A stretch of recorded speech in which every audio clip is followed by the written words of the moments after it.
Good morning, my dear friends. It is Easter Sunday morning. Welcome back to my channel. If you are celebrating Easter, happy Easter. If you are within recent memory of Passover, happy Passover. If you are in the throes of Ramadan, happy Ramadan. If you celebrate none, I hope you're having an amazing Sunday morning. I already have. I am onto my second coffee with straight up Bailey's. Because that's how I'm rolling this morning. Also, I have eaten carrot cake for breakfast because I love a good carrot cake.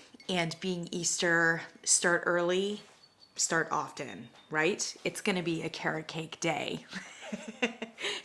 I'm looking forward to it. I'm in a good place.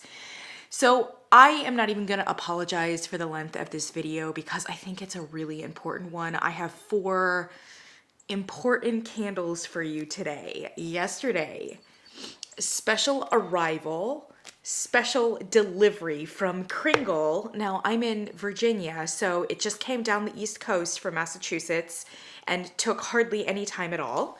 I have special reserve candles for you. There were 5 special reserve candles that dropped this week. Most of them botanicals, or what we thought was botanicals. Let's get into that in a second. 5 of them, one of them leaned a little gourmand, or it seemed it would, which was, I think, vanilla rose cone. I think that was it. And it had this beautiful, cute little ice cream cone with a white rose on top. It was really stunning, but as you all know, I do not do gourmands. I knew that was gonna sell out like right off because it was the only one that was kind of gourmand. There's a huge demographic that loves the gourmands, and I knew I wasn't going to love it so much, so I saved it for all of you. You're welcome. And sure enough, it sold out within like 30 minutes, maybe 40 minutes. Like it was just craziness and insanity. So I have 4 of the candles, 4 that were not vanilla rose cone. So one of them is a turquoise, looks just so. Really beautiful label there. One of them is a crimson and clover, looks just so. One of them is blue orchid, and I know that that lid is not on. We're gonna get to that in a second. Blue orchid, really stunning label, right? And then I also have herbs and spices. Part of the reason that this video is gonna be a little bit long is because many of these candles here were unexpected for me. So I had a certain set of expectations and anticipations for these candles, not only from the scent notes listed on Kringle's website, the way that they were marketed, but I also watched a good deal of reviews, candle reviews from some of the ambassadors, etc., who had some of these beforehand. And not to throw shade, but I didn't get great, I had different expectations, I think, from what I experienced when I smelled them last night, cold. So all caveats here. These are first impressions. The chances of me changing my opinion on them once burned, extremely high. Okay, but for all of you who are maybe contemplating purchasing one of these, because 3 of the 4 here are still available. Unfortunately, Crimson and Clover is sold out at this point. Spoiler alert, I think it's the best of the bunch. And partly that's because I adore fig, and I think it is one of the most truly botanical candles here in this set.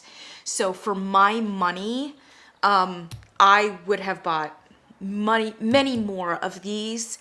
And I do think if you're a botanical lover and you were kind of going into it with that impression, that would probably be the one that I would suggest most highly or recommend.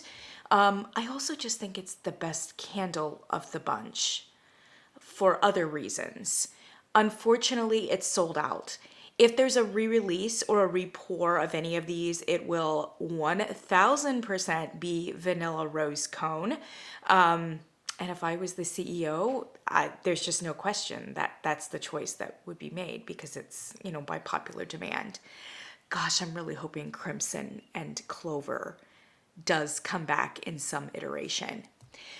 The other three, though, I believe are still available. And so I want to make sure that you've got as much information about them as you possibly can.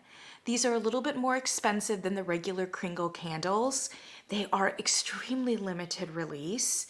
And so I just think the more detailed information that you can get, so that you can anticipate, or just figure out whether or not this is for you. This might be in your wheelhouse. This may be something you want to burn. I think the better, okay?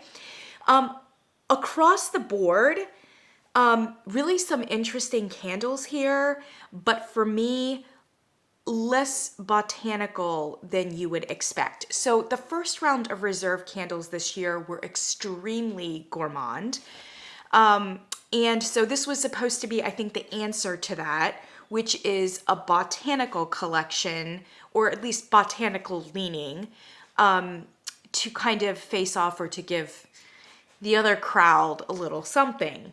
Upon smelling them, almost none of them are, I would say, botanicals. None, with the exception of Crimson and Clover. And Crimson and Clover is not particularly floral. So if you're a floral lover, you're not going to get a whole lot from that one. This is a true, Crimson and Clover is a true botanical experience in that you are getting a plant, but not necessarily a flower, if that makes sense. The other three are far more conceptual than I expected. They are not particularly fresh, vibrant, green, or authentic in that sense, which is kind of a little odd, not only because they were marketed as those, but also because the Kringle Reserve candles tend to be very avant-garde in that they often present an experience of something in a very authentic fashion. Like that hamburger one, the fast food one, the Manhattan one, yes? And it doesn't matter so much whether it's a well-rounded fragrance, it is something unique, something impressive, whatever else. Sometimes leaning even a little bit novelty. These three candles are extremely conceptual. They lean perfumey. And most of them, I think the three of these lean like kind of upscale perfumey. So I thought a couple of them at least, smelled like they could be Jo Malone fragrances, for instance. Or in one case, Molton Brown. If you're at all familiar, it's a UK like fragrance and bath and body kind of company that leans very masculine. Yeah, so that was a little bit odd for me. Once I adjusted my expectations, I think it's a point of view. And knowing that going into it, I may have still purchased, but I just think that that's maybe something to get clear. So I'm going to start with the ones that are still and currently available. And when I burn them and I review them, I will review them in that order, because if there's still a candle to be had, a candle for you to purchase immediately, obviously that information should be most readily available. And I really want to flag that for you. So let's start out with Turquoise. I really liked Turquoise. When I smelled it last night, it was the fourth one that I smelled, and a couple of these other ones are very like powerful, or at least the presence when you immediately smell them is powerful. This one was less so, at least last night when I was smelling it. And so I was like, this is kind of weak. I don't know what it is. I'll deal with it in the morning. In the morning I smelled it and I was like, hey, I actually kind of like that. I do think of all of them, this is going to be the most main line of the four offered here. So I think this is going to have more popular appeal than the other three, which are a little bit more niche. Okay. I think a lot of people will really like this candle, unless you are adverse to something perfumey, because I do think all of them kind of lean that way. Okay. This is one of those candles of the 4 where the notes listed from Kringle are right on the money. They are not only descriptive, but they also describe fairly accurately what it is that you're smelling, at least to my nose. There are a lot of times you read notes and you're like, is that really in there? That's not really what I'm smelling. This one was. Yeah, let me just, let's start with that, okay? So it is a fairly sweet candle, and it is kind of a fruity, floral fragrance, but I would say more fruity than floral, okay? And the floral that is there is kind of like powdery and not particularly fresh, authentic, or vibrant. It's just like, it complements and it dovetails very nicely with the fruity element, kind of like lifts it up and amplifies it a little bit, but I would say primarily fruity. The floral that is present too, I think, is freesia, which to me has always kind of had a very heady fruit-like quality. So it goes very, very well with the fruits that are there. So the notes that Kringle gives is top notes apple blossom, white peach, and raspberry. Not getting a ton of raspberry, but I could definitely see apple blossom, which is like a fairly, you know, more soft, subtle kind of blossom. And I could see white peach, but it's not a juicy white peach. Okay. And then mid notes, cyclamen petals, freesia, there we go, and dancing wildflowers. We definitely didn't need the dancing, but wildflowers element as well. Base is, and this is really important, pear peel, sandalwood, and amber. Once when I opened up the lid, like I just caught a whiff of like the pear and sandalwood and amber. And it was like my first moment where I was like, whoa, this is a really interesting and intriguing fragrance. Now when I smell it, I'm mainly just getting those like mid and top notes of like freesia and fruit.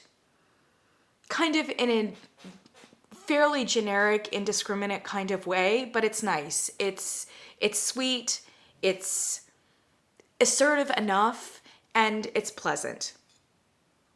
Yeah, but I think what is going to be really important for the burning of this and for the experience of the scent going forward is that pear, sandalwood, and amber that really is going to give it depth, hopefully lasting quality, and it's going to cut some of the sweetness and the perfumey quality of what is above it. So I'm really hoping that when I burn it, that is what is going to come out. But I think a lot of people will really, really like this candle.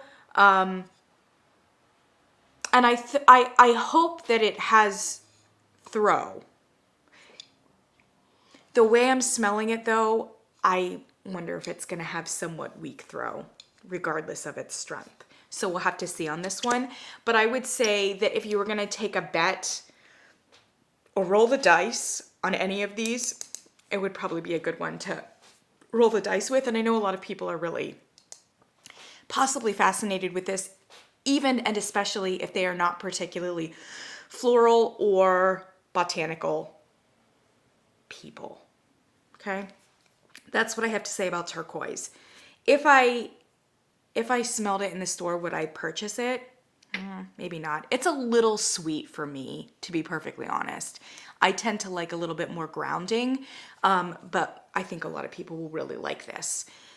And we have more masculine leaning candles going forward.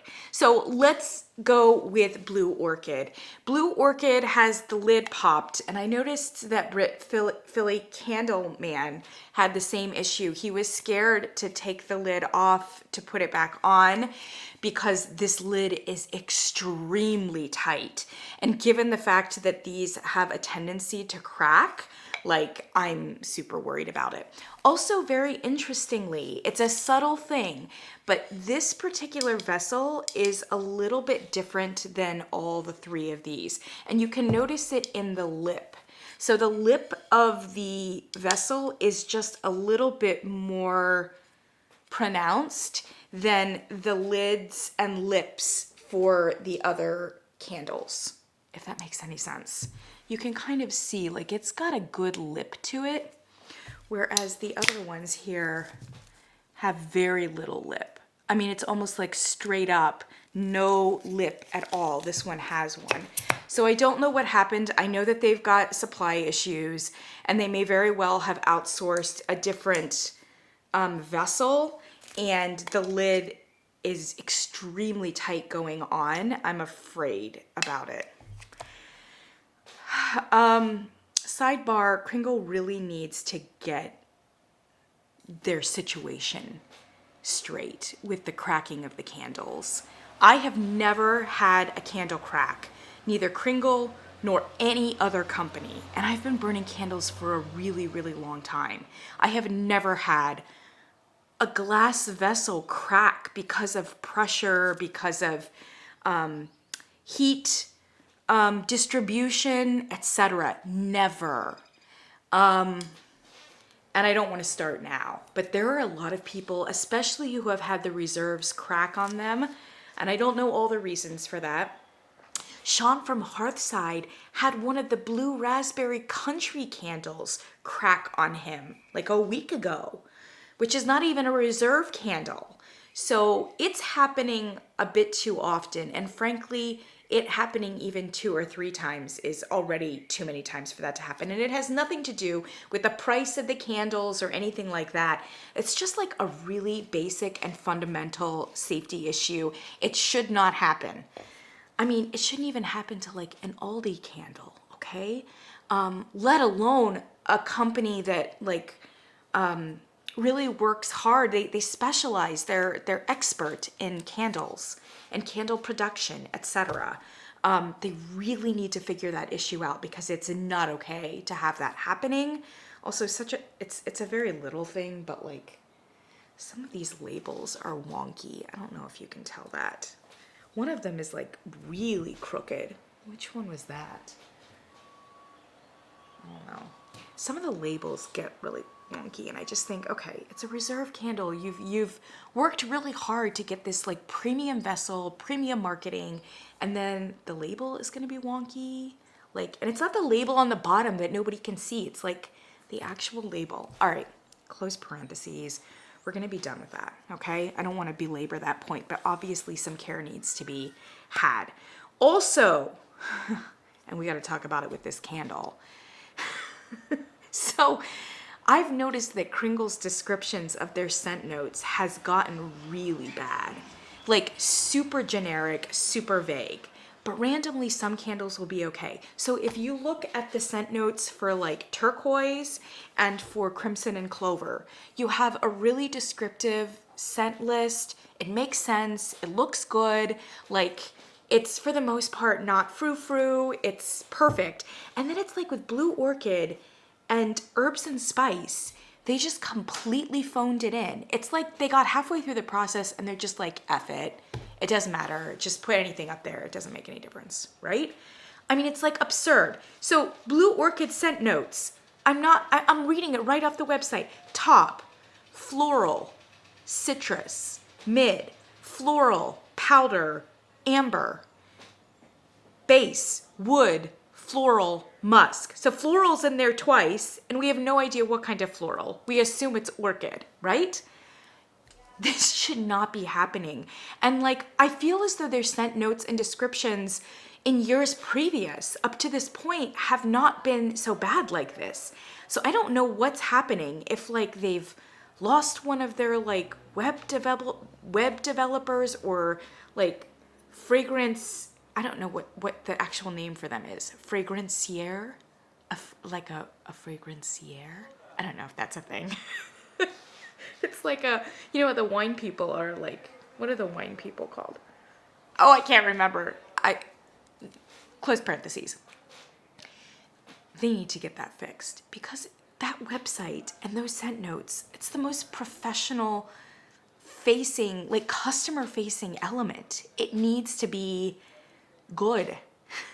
Now, often when the scent notes are ridiculously generic like that, they will add though like you know, some flowery description that actually gives you a better sense of what's going on. So they've put the time in for that.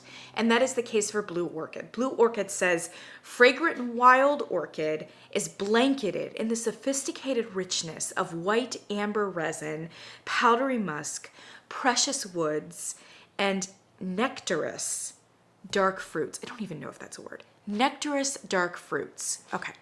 So somebody, it sounds a little amateur, but somebody has put in some work to like make this sound, you know, amazing, and has given us a few more details about what it is that we're smelling. Namely, that wild orchid is part of this rather than any other kind of like floral, generic floral. But frankly, sometimes those lists, I mean, it's very Bath and Body Works, and like, it's a little embarrassing sometimes when they go on about like dancing wildflowers and like the scent of the sun or whatever else, you know? It's not, for those who are really serious about what it is that they're smelling, those things don't help. Okay, so if they were gonna put the time and the effort into a description, it needs to be in the scent notes.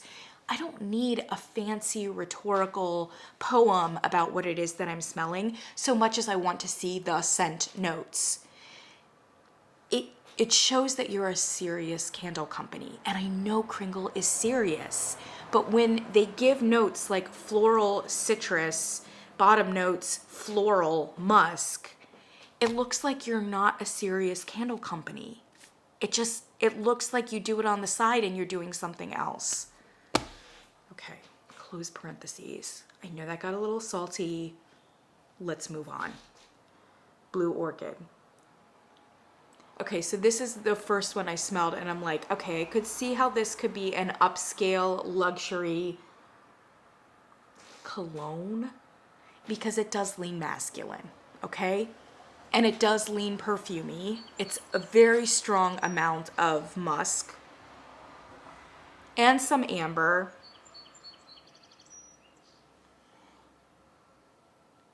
And I could see some floral and I could see some citrus, but in very small amounts, frankly. Not fresh, not vibrant, not authentic. But nice. And I can't say it doesn't smell expensive, okay? I would say it could almost be a Jo Malone, but it's lacking like one element, one fragrance note that needs to pop. Okay, you have to have something that pops. If I was smelling this without even looking at their generic notes, not knowing that it was called Blue Orchid, not knowing what the label is, I would not be able to really pick out anything. I would just be able to tell you it's a general mood that leans masculine and is very musky and has some brighter elements. And in traditional men's colognes, you do have a little bit of bergamot usually and a little bit of maybe something that is floral with a great deal of amber. And that's what's happening here.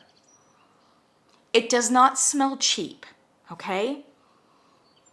And I'm actually hoping that upon burning it, more of the floral element does come out. Orchids often don't have a very pronounced scent profile, which is not helping either because it's not giving us something. There's not a flower here that you can really latch onto and be like, yes, it's gardenia. Yes, it's jasmine, or something that's like readily discernible. So I would say that to take this fragrance to the next level, there needs to be an element that pops and allows these other more generic elements to kind of fade into the background as supporting cast. It's masculine, but I would say it's not offensive or aggressively so. So if you're immune to those kinds or not caring or liking those kinds of things, I don't know that it should necessarily deter you, but know that it's not like, it's not botanical forward. It's not fresh forward. It's definitely more of a deep masculine kind of expensive cologne kind of fragrance. I'm not mad at it. And it's to some extent a little bit of what I was expecting. So let's go to herbs and spices next. This one is still available. The blue orchid is, okay? This one is still available, and I think in great measure, because I don't know that there are a lot of herbal people out there. So it was already going to be a little bit of a tough sell. I love herbs and spices, you know that. And I'm a botanical girl, and look at this label. I was led to believe there was going to be a lot of like green, vibrant, fresh, authentic herbs in here.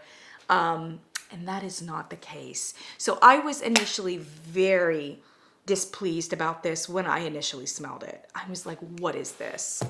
There is literally nothing green about this fragrance. And I'm having a hard time even picking up discernible herbs and spices, although there is something about it that is vaguely spicy, vaguely herbal. So I was kind of mad about this. I have gotten over my madness, and I have adjusted my expectations, and I think I like it now, you know? But that's after I've adjusted my expectations. So this is another one of those like probably perfume like fragrances, but less perfume and more perfume elements that are spicy for sure. And by spicy, I mean mainly black peppercorn. This is mainly a peppercorn, and you can tell that right off. It's spicy in that sense. This one also leans a bit masculine, but less so than Blue Orchid. This has more of a like sophisticated unisexual kind of fragrance, and this one does feel very Jo Malone, very Molton Brown. In fact, Molton Brown, I think, has like one of their best sellers is I think like pink peppercorn or something like that. You know, they do a ton of fragrances. Obviously, they cater more toward like a masculine demographic, but they have some in there that are kind of spicy, but could also be a little bit like unisexual. Pink peppercorn is one of them. They love the pepper. They love the pepper elements. This is one of those kinds of fragrances that has a peppered element to it, which is giving it like a spiciness kind of in a more straightforward way. So it's not like exotic spices, but it's spice coming from the pepper, which is kind of welcome. Otherwise, you're getting a lot of like traditional perfume like elements. Like I think it probably does have a little bit of musk or resin. It does have resin, like maybe some amber, but it's like a dark amber, a dark resin with some peppercorn. So the notes they've given, unfortunately, are not very descriptive, but a little bit better than Blue Orchid.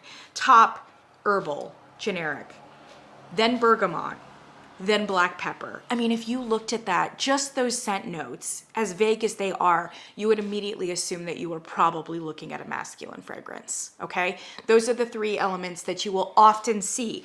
Bergamot, something herbal, and black pepper definitely go. I mean, there are very few like female fragrances, frankly, that use black pepper like prominently. Mid notes, spice, generic, and rosemary. So rosemary is one of the ones that is listed specifically. I'm not really picking up a whole lot of rosemary, and I do a ton of cooking. I'm an Italian, and I literally have a rosemary plant sitting in my kitchen window. So I feel like I am like a little bit qualified to speak on this. If rosemary is there, it's not really, it's just kind of underneath the pepper element, and it may be kind of rounding it out in a generically spicy kind of or herbal kind of way, but the peppercorn is coming across more than the rosemary is for sure, which is fine. And then the base notes are fruit, generic, amber, and wood. See, it's the resinous. It's the resinous and the woodiness, but not like enough woodiness that you can pick it out as woodiness that you're smelling. Like I said, this is like a Jo Malone and or Molton Brown fragrance, which I like both of those. And if it had been sold like that, I probably would have purchased it. And I actually think, having adjusted my expectations to what it is, I like it. I would have purchased it. But green, herbal, with the authentic, I mean, I'm seeing basil here. I'm seeing, yes, some rosemary, but I'm also seeing like a lot of other green herbs here that are not coming across. So if you are expecting something like apple basil, for instance, which is actually a fairly authentic and fresh, vibrant fragrance for Kringle, this ain't it. It's really not. But guess what? If you're a Jo Malone fan, some of these candles may be for you, and you might not have gone for, like, you don't want to smell tarragon or basil filling up your whole house. But do you want like a peppercorn Jo Malone fragrance? Yes, you do. I actually think that there are more people that would like that than basil or rosemary in their house. If you're that person, pick this candle up. I actually think that that would help the marketing appeal for that to be a little bit closer to, I think, what the experience is. Once again, caveat, maybe upon burning it, all those green botanical elements will come out, but I think it's highly unlikely because green botanical elements are very difficult to capture in a fragrance like this, and even harder to like amplify once they're burned.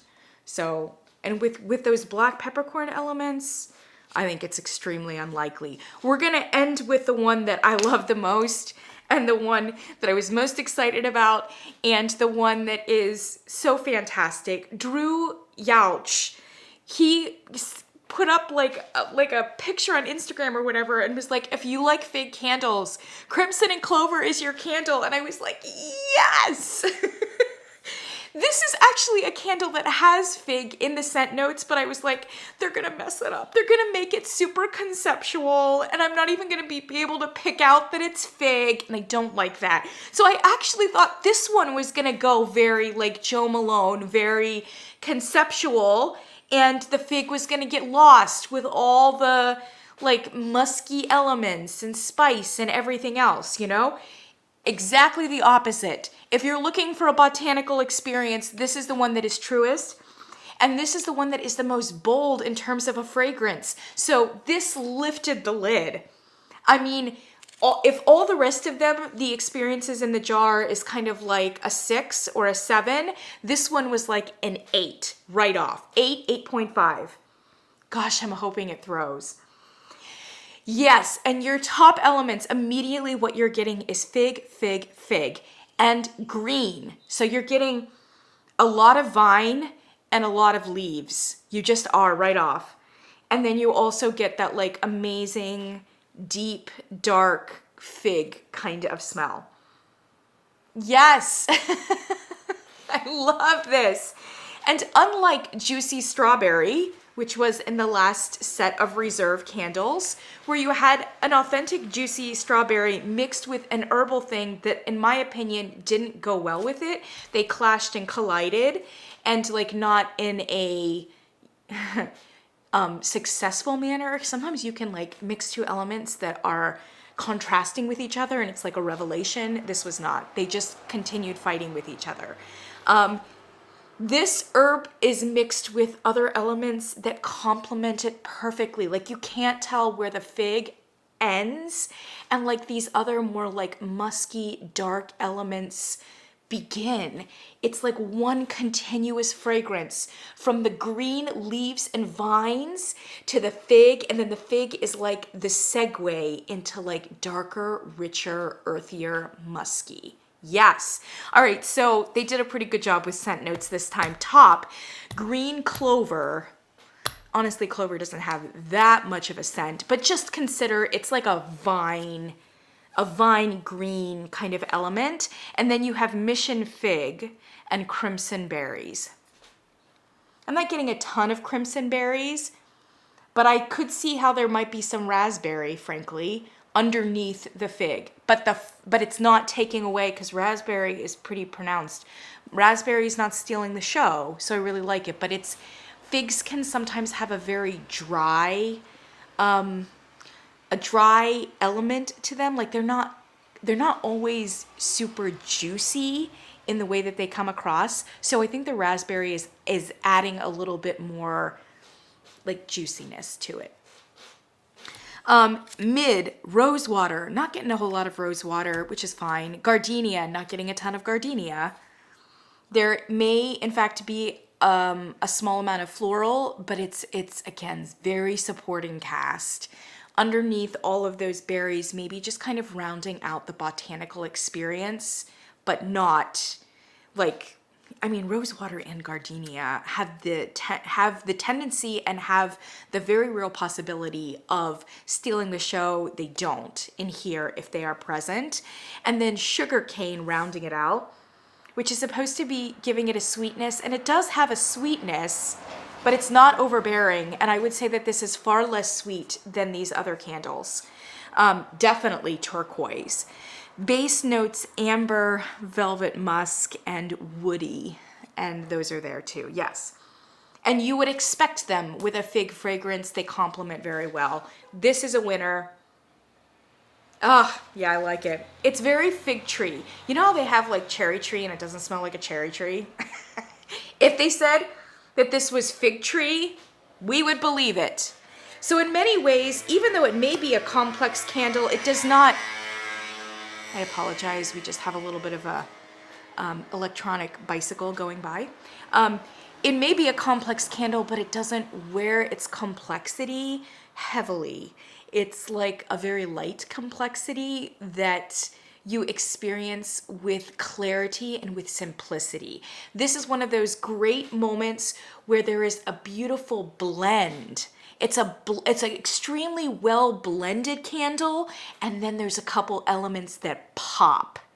That's what you need for a fragrance. You need a smooth, blended fragrance with a couple elements that pop.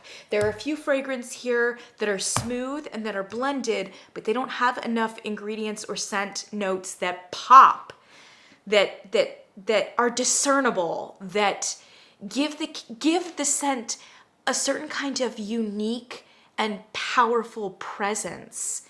Give it a certain character. This one has character, 1000%. For me, it's the winner, and I know that I'm partial to figs, so that could be part of it. And I'm also partial to botanical, so I'm really happy with this candle.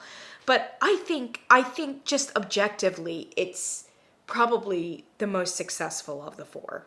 That's my opinion. And I hope it has the strongest presence in the jar on cold. Gosh, I'm hoping so going forward. All right, again, I said I wasn't going to apologize for the length of this video, but I kind of do at the same time because I know this was a lot. But there are so many people out there who want to know what it is that they're going to be experiencing. And if you're that kind of person who has a moment in their day to really dig in because you're maybe thinking about buying one, or you're really serious about fragrances, and Kringle wants us to be serious about these Reserve candles, then I hope this has been helpful or entertaining or something. Generally speaking, I think it's an interesting collection. Do I think that there are improvements that need to be made from a quality standpoint or quality control? Scent descriptions are a mess. Do I think that some of these fragrances need a little something? They're like one ingredient, one scent note shy of what they need to really be a remarkable kind of fragrance? Yes. But do I think that they're all solid contributions? There's nothing here that I hate or I'm embarrassed by. There's nothing here that Kringle needs to be embarrassed by. So that's what I've got. Thank you, my friends. If you've lasted all the way to the end here, God bless. And I will see you in the next one.